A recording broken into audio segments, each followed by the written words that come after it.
চৌধুরী বাড়িতে এসেই সত্যি জেনেই দুই যমজ বোন দুজনকে আঁকড়ে ধরলো। হ্যাঁ বন্ধুরা, এমনটাই দেখতে পাবো আমরা অনুরাগের ছোঁয়া ধারাবাহিকের আগামী পর্বগুলোতে।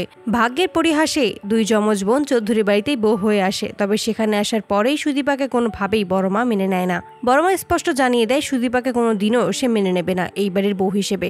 আদিত্য যেন এক্ষুনি এই মেয়েটাকে এই বাড়ি থেকে তাড়িয়ে দেয়, কিন্তু আদিত্য তার পরিবারের বিরুদ্ধে গিয়ে সুদীপার পাশে এসে দাঁড়ায় আর জানায় যে সুদীপার বাবা মারা গেছে আর এখন সুদীপা এই বাড়িতেই থাকবে। অপরদিকে পরমা ও সুদীপার কেন যেন মনে হয় তারা দুজন দুজনের প্রতি খুব টান অনুভব করছে, কিন্তু কিসের জন্য এত টান অনুভব করছে দুজনের কেউ বুঝতে পারে না। হঠাৎ করেই পরমা লক্ষ্য করে সুদীপার গলায় একটা লকেট আছে, যা দেখেই চমকে যায় পরমা।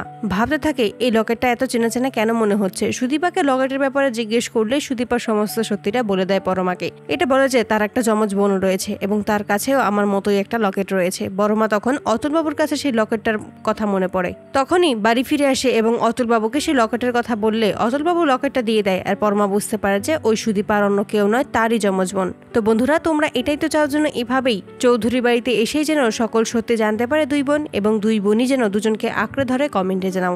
আর নিয়মিত আপডেট পেতে আমাদের চ্যানেলটি এক্ষুনি সাবস্ক্রাইব করে পাশে থাকো। ধন্যবাদ।